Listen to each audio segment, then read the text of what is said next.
You know, when you look at those wonderful old TV shows of the 50s and 60s, they had a true innocence about them, didn't they? They really did make you sit up and take notice. They were well produced, well crafted, with well rounded storyboards that finished in under around about 42 minutes, give or take a few ad breaks. There were so many of them, weren't there? Stagecoach West. Do you remember that one? I used to like that particular show. Of course, there were so many. They came from an incredible company as well. Four Star Television. Do you remember that? Put together, of course, by Dick Powell. He was one of the very first sort of actor producers and, of course, content creators, as we call them today, to recognize the burgeoning area of television. You've got to remember, you see, that for many years, lots of the big studios like MGM, Warner Brothers, Paramount, RKO refused to let television actually have and screen their mega movies of the 30s and 40s. They felt there was still mileage in them, and apparently MGM relented. The very last, they thought, no, this isn't, of course, the way to go. People still had to go to the cinema. Now, one big television show of the 60s was this. Who remembers this epic weekly series, Burke's Law? Now, Burke's Law was in fact very clever indeed, starring Gene Barry as the debonair, multi-millionaire crime solver who went around in his own Rolls Royce. Very clever indeed. It had a plethora of major stars popping up throughout the series. Now, what was clever about this really was it was kind of based upon the success, many people thought, of the early 1960s huge global phenomenon, James Bond, particularly after Dr. No had taken off with the very hunkable Sean Connery. That's right. Now, what was interesting about this was Burke's Law, as I said, really banked on the fact that Gene Barry was a very good looking guy, very sort of, shall we say, commercially viable, and more importantly, was able to pick up awards like the Golden Globes and that sort of stuff. But the one thing, like a lot of TV shows, that was a big success for Burke's Law was a little bit like Batman. If you remember, Adam West and Burt Ward were brilliant in that show, but the big star of that show was none other than, of course, the Batmobile.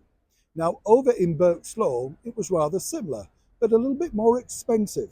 Let me explain. Now, did you know that originally Burke's Law was originally played by Dick Powell in the 1961 initial pilot called Who Killed Julie Greer? Now, as part of the Dick Powell show, it was very successful, but Dick was becoming so successful as a producer, he couldn't dedicate the time to a weekly episodic TV show, hence the reason Gene Barry eventually took over. But what was interesting about that particular show, as I say, was, well, the fact that the star may have been all those wonderful guest stars that included our very own British Diana Dawes and, of course, the very beautiful, yes, without a doubt, Jane Mansfield, but also the likes of Mickey Rooney popped up. A lot of old Hollywood stars who were looking for work to remind people they were still vibrant, more importantly, available for work. But everybody asked about one thing, and Mickey Rooney told me this. It was all about the Rolls Royce.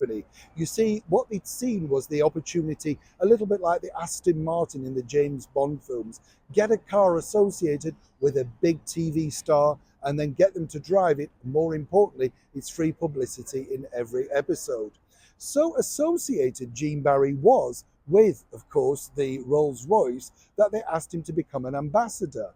And it wasn't really known, but he was given free Rolls Royces every year that the show ran. Now, so much so that the Rolls Royce finally became something of a collector's item. And the original Rolls Royce from the 1963 series is now owned by a collector in Palm Beach, Florida. It was bought at auction for a lot of money in 2010. In the very final series of 1965-1966, they decided to retitle Burke's Law to Amos Burke's Law, all because they wanted to make it a little bit more James Bondy. But the writing was on the wall. Obviously, you know, Gene, still a good looking, still affable and still agile, was no Sean Connery. And that was the problem. They were selling big television shows, making sure they could get sponsors when they truly needed them, and more importantly, viewers. Viewers sadly declined. The Rolls Royce became the star, but Gene Barry lived to a very ripe old age and, more importantly, left a wonderful legacy of a TV show. Now, what's interesting is he went to star on in many different shows, but as Mickey Rooney pointed out to me, None were as big as Burke's Law. Once you get a hit, it literally stays with you and the public forever.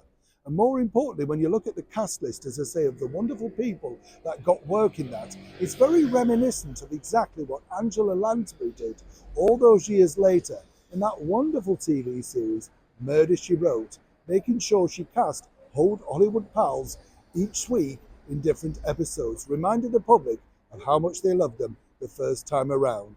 Now, I'd love to know, were you a fan of Burke's Law? And more importantly, did you watch it? Did you buy the annual? And did you get the duvet cover? Because there was one of those too, proving that marketing, as ever, is nothing new. It just moves with the times. Neil Sean in the very heart of London.